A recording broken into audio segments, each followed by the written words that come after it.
स्वागत है एक और वीडियो में। आज के इस वीडियो में हम लोग शारदा ऐप पर आउट ऑफ स्कूल बच्चों की हाजिरी कैसे भरें और उनका मूल्यांकन कैसे करें यह सीखेंगे। आप उसमें अपनी ईमेल आईडी से लॉगिन कर चुके हैं और बच्चों का आउट ऑफ स्कूल बच्चों का नामांकन भी कर चुके हैं। जब आप ऐप पर लॉगिन हो जाएंगे तो आपका ये इंटरफेस खुल करके सामने आ जाएगा। इस इंटरफेस में जो चीज़ें दी गई हैं उन्हें आप देख सकते हैं। आज हम सिर्फ दो ही चीज़ों पर चर्चा करेंगे। इस वीडियो में दो ही बातों को बताएंगे। एक, विद्यार्थी की उपस्थिति कैसे लॉक करनी है, और दूसरा, विद्यार्थी का मूल्यांकन कैसे करना है। सिर्फ इन्हीं बातों पर आज हम चर्चा करेंगे। जब यह इंटरफेस आपके सामने खुल करके आ जाएगा तो विद्यार्थी की उपस्थिति भरने के लिए हम विंडो को खोलेंगे और ये विंडो आपके सामने खुल करके आ जाएगी। सबसे ऊपर आपको दिखाई दे रहा है उपस्थिति भरें। इस ऑप्शन के द्वारा हम बच्चों की उपस्थिति भरेंगे, आउट ऑफ स्कूल बच्चों की उपस्थिति भरेंगे हर कक्षा की। सबसे पहले सत्र का चयन करेंगे। जो भी सत्र है आपका, इसमें दो सत्र भी आ रहे हैं, 21-22 और 22-23। क्योंकि हम 22 और 23 सत्र की उपस्थिति भर रहे हैं तो सेलेक्ट कर लेंगे उपस्थिति 22 और 23 के लिए। 22 और 23 सत्र सेलेक्ट करने के बाद जो भी आउट ऑफ स्कूल आपके बच्चे जिन कक्षाओं में हैं वो 2 से लेकर के 8 तक के। 8 तक इसलिए दिखाया गया है क्योंकि यदि आपका कंपोजिट विद्यालय है तो उसमें 8वें तक होंगे, यदि आपका प्राथमिक विद्यालय है तो 5वें तक होंगे। कक्षा 1 में बच्चा आउट ऑफ स्कूल नहीं एडमिशन होता है, 1 में बच्चे को हम सीधा सीधा ले लेंगे और 2 से लेकर के अन्य कक्षाओं में आउट ऑफ स्कूल बच्चे होते हैं। आप जैसा कि इसमें देख रहे हैं, कक्षा 2 में 6 बच्चे, 3 में 2 बच्चे और 5 में 1 बच्चा दिखाया गया है। इन्हीं बच्चों की हम उपस्थिति भरेंगे। सबसे पहले महीना हमको चुनना है, किस महीने की हम उपस्थिति लॉक करना चाह रहे हैं। जुलाई से लेकर के आगे तक के महीनों का इसमें विवरण आएगा, तो इस पर हम क्लिक करेंगे और आप देख सकते हैं जुलाई से लेकर के मार्च तक के महीने इसमें आ रहे हैं। जिस भी महीने की हम उपस्थिति भरना चाहते हैं छात्रों की इनकी, उस महीने को हम इसमें से सेलेक्ट कर लेंगे। जुलाई, अगस्त, सितंबर, अक्टूबर, नवंबर, दिसंबर। हमने दिसंबर महीने को सेलेक्ट किया हुआ है क्योंकि हम पीछे की उपस्थिति भर चुके हैं। सबसे पहले ऊपर आप देख रहे होंगे कुल कार्य दिवस। आप अपने रजिस्टर में देख लीजिएगा कि कितने कार्य दिवस हैं, 20, 25, 21, 24। जो भी कार्य दिवस है सबसे पहले उन कार्य दिवसों को अवश्य भर लें। यदि आप इसे नहीं भरेंगे तो आपका बच्चे की उपस्थिति जो है वह सेलेक्ट नहीं होगी और यह एक एरर मैसेज आपके स्क्रीन पर दिखाई देने लगेगा। कुल कार्य दिवसों की संख्या भरने के बाद जिस छात्र की हम उपस्थिति भरना चाहते हैं उस छात्र को सेलेक्ट कर लेंगे। छात्र को सेलेक्ट करने के बाद इसमें 3 ऑप्शंस आएंगे, studying, taken TC and drop out. Drop out हम बच्चों को नहीं दिखा सकते हैं क्योंकि हमने ड्रॉप आउट का ही एडमिशन किया हुआ है इस ऐप के अंतर्गत। तो सबसे पहले स्टडीइंग और टेकन टीसी।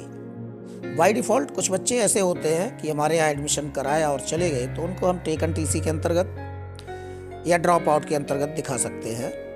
और स्टडीइंग के अंतर्गत क्योंकि हम उपस्थिति भर रहे हैं तो हमें स्टडीइंग ऑप्शन को सेलेक्ट करना है। स्टडीइंग ऑप्शन को सेलेक्ट करेंगे।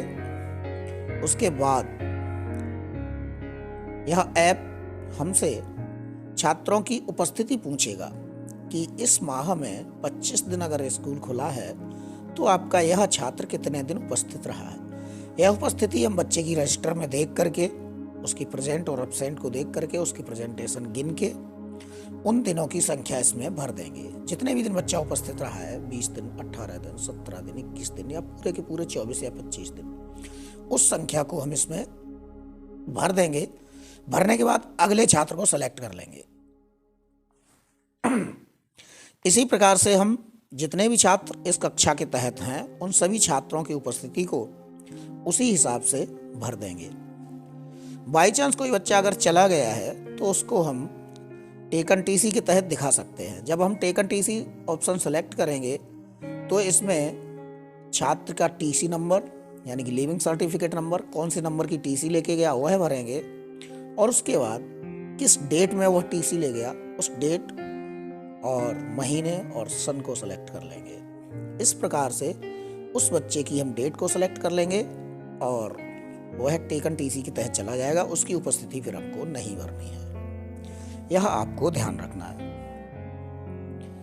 इस प्रकार से हर कक्षा के हर बच्चे की अलग अलग हम उपस्थिति भरेंगे।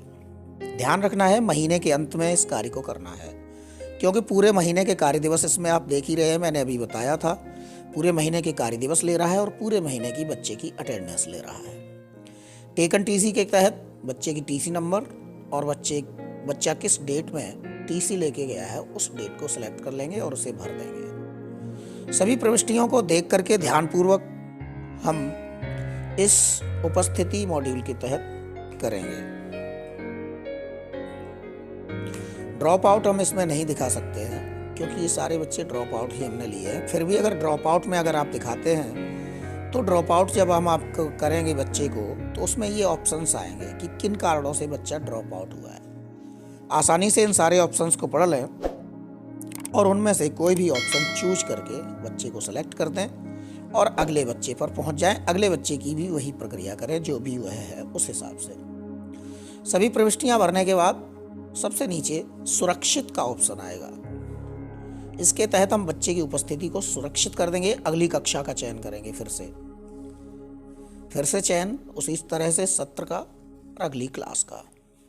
सभी कक्षाओं की उपस्थिति भरने के बाद यदि हम उपस्थिति की रिपोर्ट देखना चाहेंगे तो उपस्थिति रिपोर्ट के तहत रिपोर्ट का चयन करेंगे, सत्र का चयन करेंगे और सत्र के बाद किस महीने की हम उपस्थिति देखना चाहते हैं उस महीने की उपस्थिति को हम सेलेक्ट कर लेंगे।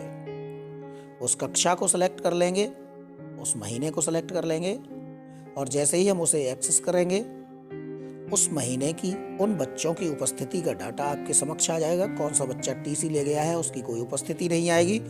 जो बच्चा आपके यहाँ उपस्थित रहा है वह कितने दिन विद्यालय को रहा और कितने दिन उपस्थित रहा, ये सारी रिपोर्ट आपके सामने आ जाएगी, हर कक्षा की अलग अलग छात्र की। और इस तरह से हम देख सकते हैं कि हमारे कौन से महीने की उपस्थिति भर चुकी है। जिस महीने की उपस्थिति हम भर लेंगे उस महीने की उपस्थिति दोबारा नहीं भरी जाएगी। ये ऐप दोबारा उस महीने की उपस्थिति को नहीं लेगा। तो जैसे ही आप उस महीने की उपस्थिति भर दें अगले महीने पर पहुंच जाएं। अब हम बात कर लेते हैं मूल्यांकन पर कि इन आउट ऑफ स्कूल छात्रों का मूल्यांकन किस तरह से करना है हमको। यह हमारे यहाँ आए हैं ड्रॉप आउट होकर के, इनको हमें किस तरह से क्या करना है, पढ़ाना है और वह किस प्रकार से उसका मूल्यांकन करना है, इस बात पर हम चर्चा करेंगे। सबसे पहले हमें वही सत्र सेलेक्ट कर लेना है।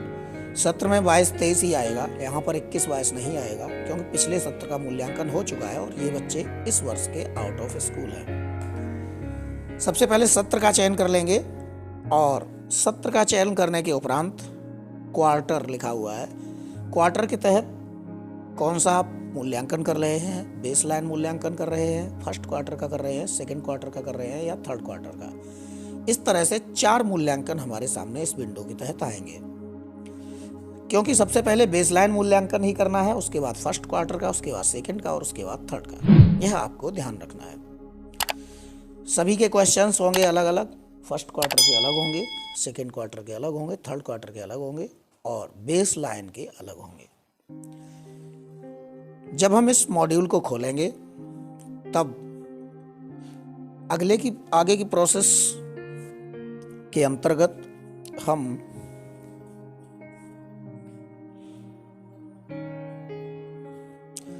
छात्र का बेसलाइन,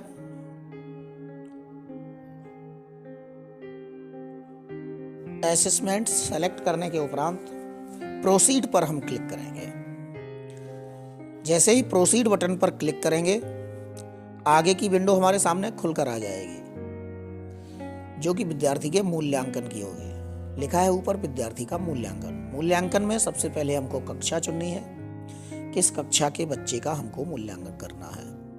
उस कक्षा का चयन करेंगे और जैसे ही हम चयन करेंगे छात्रों की सूची खुल करके आ जाएगी। जैसे हमने इसमें कक्षा 2 का चयन किया है और आगे कक्षा 2 के छात्र हमारे सामने खुल करके आ जाएंगे। जो भी आउट ऑफ स्कूल छात्र हैं वो हमारे सामने खुल करके आ जाएंगे। अब इनमें से हमें किसी भी एक बच्चे का सिलेक्शन कर लेना है। किसी भी क्यों, सबसे ऊपर से नंबर 1 से शुरुआत करेंगे। पहले बच्चे का, फिर दूसरे का, फिर तीसरे का। ध्यान रखना है जो बच्चा आपका जा चुका है उसका मूल्यांकन भी नहीं करना है इसमें, ये ध्यान रखना है। वो अभी आपके ऐप में आता रहेगा क्योंकि आपका डाटा अभी सिंक नहीं हुआ है। अब हमने एक बच्चे का सिलेक्शन कर लिया। इस तरह से पहला प्रश्न आपके सामने आ जाएगा। इस प्रश्न को देख लें, बच्चे को खड़ा कर लें और बच्चे से इस संदर्भ में उसका मूल्यांकन कर लें, उससे बातचीत करें, उससे पढ़वाएं या कुछ भी करें, वह आपके ऊपर डिपेंड करता है क्योंकि आप मूल्यांकन कर रहे हैं। पहला प्रश्न आपके सामने आएगा। पहले प्रश्न का बच्चे ने जो उत्तर दिया, यदि वह हाँ है तो हाँ पर सेलेक्ट करेंगे और नहीं है तो नहीं पर सेलेक्ट करेंगे।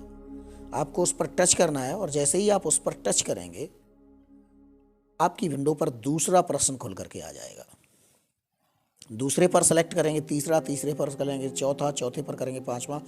इस तरह से एक एक करके सारे क्वेश्चंस खुद ही ओपन होते जाएंगे जैसे ही आप उसका जवाब देंगे। इसमें 2 तरह के क्वेश्चंस होंगे, ऊपर देख रहे हैं आप, हिंदी और उसके बाद लिखा है गणित। हिंदी के प्रश्न जब खत्म होंगे वैसे ही गणित के प्रश्न शुरू हो जाएंगे। प्रोसेस वही है, सभी प्रश्नों पे हाँ या नहीं में उत्तर है उसका। बच्चे का मूल्यांकन करते जाइएगा, हाँ या नहीं जो भी बच्चा कर रहा है उस हिसाब से करते जाइएगा। हिंदी के क्वेश्चन शुरू होंगे और हिंदी के प्रश्न जैसे ही समाप्त होंगे वैसे ही गणित के प्रश्न आपके सामने खुल जाएंगे। वो भी एक एक करके सारे क्वेश्चन खुलेंगे।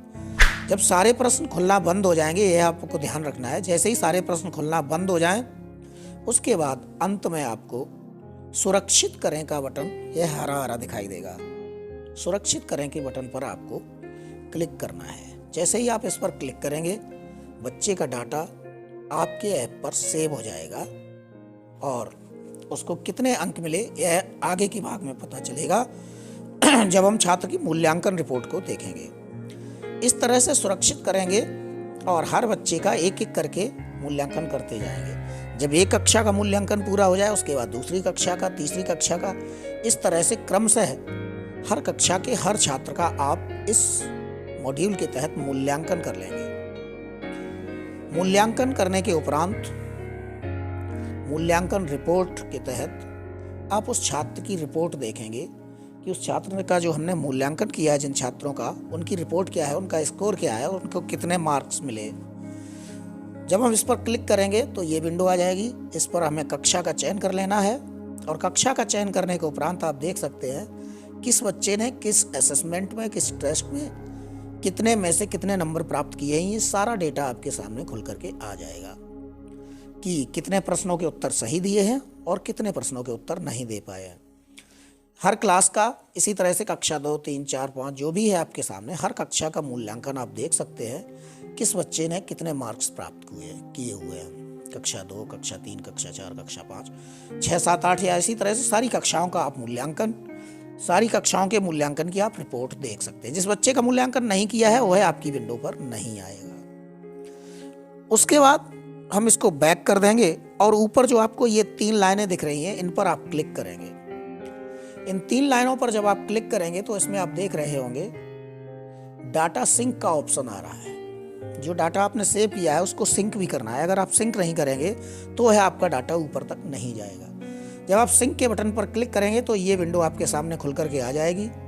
इसमें जो आपका 0 दिखाई दे रहा है आपको, इन पर 1, 2 या जो भी डाटा होगा अनसिंक्ड होगा वो आपको दिखाई देगा। तब आपको यहाँ जाकर के सिंक, राइट में जो सिंक का बटन है उस पर क्लिक करेंगे और जैसे ही आप उस पर क्लिक करेंगे आपका डाटा सिंक होने लगेगा। सिंक करने से पहले यह सुनिश्चित कर लें कि आपका इंटरनेट खुला हुआ है। यदि आपका इंटरनेट कनेक्शन नहीं खुला हुआ है तो आपका डाटा सिंक नहीं होगा और वह इंटरनेट कनेक्टिविटी की मांग करेगा। जैसे ही आप इंटरनेट खोलेंगे और सिंक के बटन पर क्लिक करेंगे आपका पूरा डाटा सिंक हो जाएगा और हर जगह वह डाटा आपका जिला स्तर पर और प्रदेश स्तर पर हर जगह शो हो जाएगा कि फला विद्यालय के फला बच्चे के इतने मार्क्स आए और इस तरह से इस बच्चे ने इतनी प्रगति की। और ये सारा कुछ करने के बाद हम इसको बैक कर देंगे। वीडियो आपको अच्छा लगा है तो लाइक करिएगा, कमेंट करिएगा और चैनल को सब्सक्राइब कर लीजिएगा, क्योंकि इसी तरह के और वीडियोज मैं लाता रहूँगा जो आपको इन ऐप्स को सरलता से चलाने में मदद करेगा। मिलेंगे अगले वीडियो में, तब तक के लिए नमस्कार, धन्यवाद, शुक्रिया।